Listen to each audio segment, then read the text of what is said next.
What is up, guys? Today I'm going to show you how to jungle with Cinderace, and I'll explain why Cinderace is the best jungler. I am rank 1 on the ladder right now, or tied. We are the rank 1 squad, basically, as you can see. And yeah, I'm going to show you how I hit rank 1 playing Cinderace. So, first of all, Cinderace is the best jungler because he's ranged, he scales, and he has a really strong level 9. As far as items go, this is what you should be running. Not this, obviously, but Muscle Band is probably the best one in the game. First one you should always max. It just gives you everything you want: attack, basic attack speed, and obviously the passive as well is really good. Buddy Barrier. This is more of like a sweaty item to use if you're with a 5-man stack. You can swap this in for like Scope Lens if you want for more damage, but it'll be a lot more squishy. And obviously Scope Lens works nice with how Cinderace's passive works, but yeah. And Focus Band, basically last resort. If you're going Dove on, you can probably get an extra faint in and lifesteal a bit more and survive a bit longer. So this makes you a lot more, like, less squishy, I guess, and a lot less volatile, and this makes you a lot stronger. So as far as the camp timers go, I've seen this be a lot more useful for me, so I definitely recommend these 3 items. But yeah.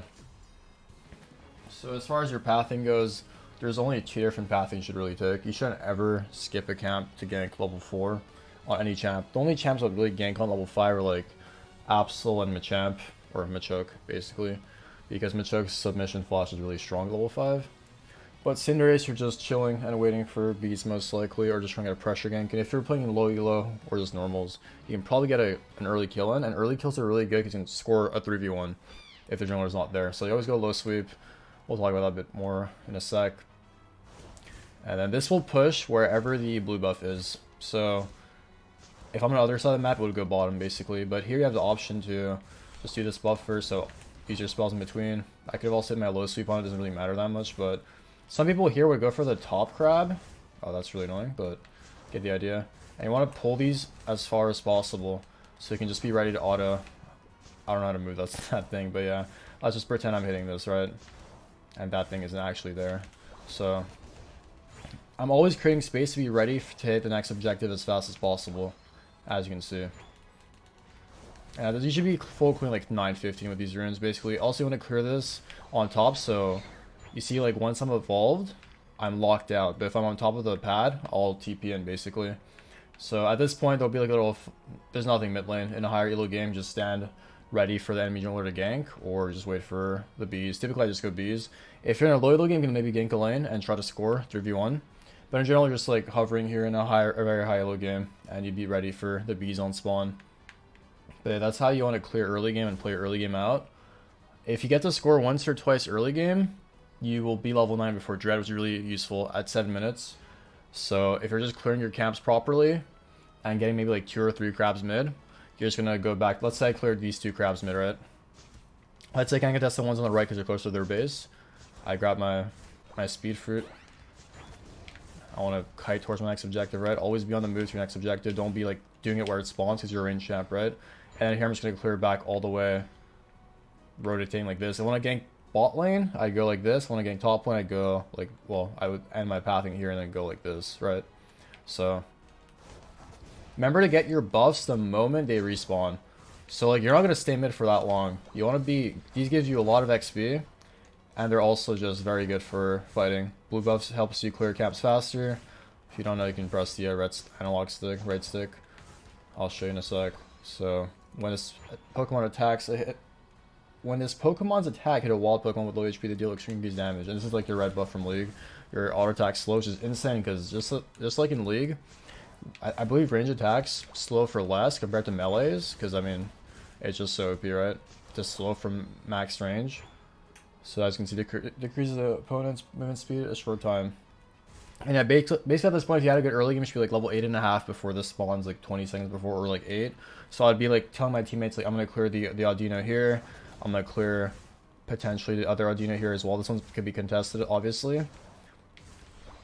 And yeah, get your Blaze Kick Hub, obviously, and get your Feint. Feint's really good. You can, if you see a Snorlax coming for you, just press Feint instantly. Let me just get my level 8 real fast. Yeah, that's basically your whole, like, your first like 4 minutes of the game, I'd say. You should at least be level 8 before Dread. at 7 minutes. If you're not level 8, you did something wrong, you died, or you didn't get to score, or you're not clearing your camps fast enough, or not doing your buffs on spawn. So at this point, let me show you why Dread's so OP. You want to feint the first hit. If your team is zoning for you, like let's say right flank is being zoned while I'm hitting it, I know I can do DPS, right? I'm not really in a position to hit them. I can just do this and dodge the water gun as well. My feint's a bit off CD here, but you know, we still kill it. And at this point, my whole team gets so much XP, so many shields. And this is the issue here. If you use your ult for this fight, let's say I use my ult to win this fight, right? A lot of teams will be like, okay, let's just contest this. But the thing is, the enemy Cinderace, if they have one, let's say in a really high-low game, he will have his ult. So in general, what we do is we will bluff that we're defending this Rotom, and we're just going to send our, you know, Lucario or someone bot lane to split, which he'll end up scoring, getting free farm bot side. So that's how we got rank 1 as a team. We just learned how to put the map a lot better, and we knew when to, like, we always keep our ults for Dreadnoughts, basically. In this current meta, Rotom isn't that big of a deal. It will score 20, and they can insta-score, but in general, losing your tier 1 is just not even that crazy. Getting the Dreadnought for golden XP is just so much, so worth. And you should always make sure at 2 minutes, when Zapdos spawns, I'm sure you guys are aware, by now, Zapdos is the game changer. You can be losing the entire game, you have 0 kills, you get Zapdos, you win the game. So, yeah, that is your entire, I guess, your 8 minutes of the game. Make sure to be playing chokes properly. Get your, if they're going through mid, get your Snorlax here zoning with his barrier. If you guys are trying to like last hit DPSs, if you know they're coming from bot lane with one person can match that. Two people match that. Late game, if they're like trying to score, you guys already won the game. You just gotta defend the base. Just sit at jump pads, match one for one, right? If you go for tier 2s, if your tier 1s are down, obviously. But in general, this game is really simple. There's a lot less depth, and it's really more casual. I know the game just came out, obviously. But the biggest tip I can give you guys is do your buffs off spawn. Don't overstay, don't gank. Kills don't give you much at all in this game, especially early game. You don't get much. The only good thing is getting like an early kill in mid, like top or bot to just score, basically. So you can get your level 9 before Dread. That is like the only reason you want to look for kills. And obviously, mid game when you get kills as well, it's the death timers are just too low as well. Another massive thing I forgot to mention is make sure you get your level ups before fights. If you're like a level up, like on Cinderace at this point, like once I get levels, I get extra points in Blaze Kick and Feint, right? And just extra stats are insane in this game. There's only 15 levels, and not many people hit level 15 when the game ends. So, if you're like one camp off level 12 and they're not doing Dread, and they're like, their team's like zoning, you can just farm. Tell your team's like, okay, I'm going to farm the entire bot side. Let me get my level 12. Right here, let's say my team's like, they're starting Dread. I'm like, okay, I'm coming. I'm gonna do this crap real fast for 12. Okay, well, I didn't get 12, but you get the idea, right? So, get those level up specs, it's huge. Even though it's not like an ultimate or, you know, like level 8 Feint or whatever, these extra stats can be game changing. You can have like extra autos, and you can you know, survive, etc. So, I mean, this is how we hit rank 1 basically as a team. And Mr. Snorlax is leashing for me, thank you, man. Obviously, have your, you know, your basic settings changed to advanced. A to auto champions, B for whatever, and you can see my feint gets increased level 13 as well. And at this point, like, I'm only trying to get level ups for, you know, more basic stats and just surviving and doing more DPS basically. So yeah, that's basically my Cinderace guy. That's what I did to get rank 1. Everything I just mentioned in the videos, I mean, it's utilized every game. You can watch my stream and see how we played, how we got rank 1, but in general, just play the macro, play for Dread, use everything for Dread, keep your ults for Zapdos, don't get baited to use your kills, or your ult for kills, unless you get something out of it, right, like a Dreadnought. Another thing and also is a bit more advanced but riskier. Mid-game, if you are killing them, instead of resetting or just like defending Rotom or whatever, or resetting for Rotom, you can just take their buffs, which is really huge, because if their Cinderace has no red buff, then he's just that much weaker than you, right? A Cinderace with no red buff is like no hard CC. It's kind of like playing Graves in League. You do a lot of damage, but you don't really offer much as a champ. You're just DPS. So if he has no red buff, how can he be useful unless he's just so ahead of you, right? And even though I'm a level up or level 2 levels up on Cinderace, sometimes I lose them 1v1 if they have red buff and I don't. So you have to be sure to get your red buff out of the way. But I think that's every single advanced and basic thing I'm going to give you guys. Just make sure to pull your camps. The moment that camp's done, make sure to be ready to auto attack something else. And infamous Zapdos spawns. And the thing you can do against this, if your team's zoning through making hit it behind the wall here, so it's hard for them to like just walk past. You can like play the, you know, the arc of this wall. See, the Snorlax is outplaying me right now, but just play the arc of the wall. You see them coming, like walk this way. If you have no way of winning the game, you have to like YOLO the Zapdos. So just hit this over the wall.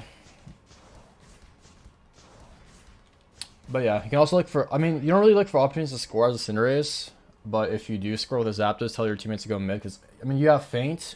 If you have a Ninetales, maybe Ninetales scores on the sidelines, but you can feint and go score, obviously, as well, through mid. It's just like, if you die and your dead timer is so much longer and they have points as well, it could be game-losing, maybe, so...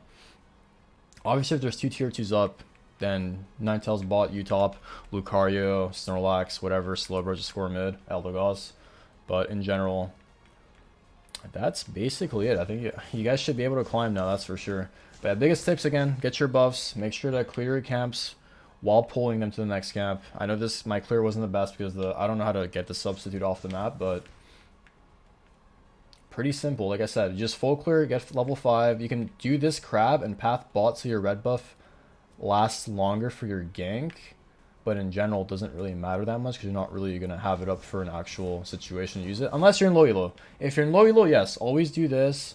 I finish this, and then I do crab, and then I come bot, and then I do the red, and then I do this crab in level 5. And then you want to get your level 5, stand on the pad. The moment it dies, let's say I get level 5 off this. I stand here, and then I'm going to be locked into my evolution animation, and then, yeah.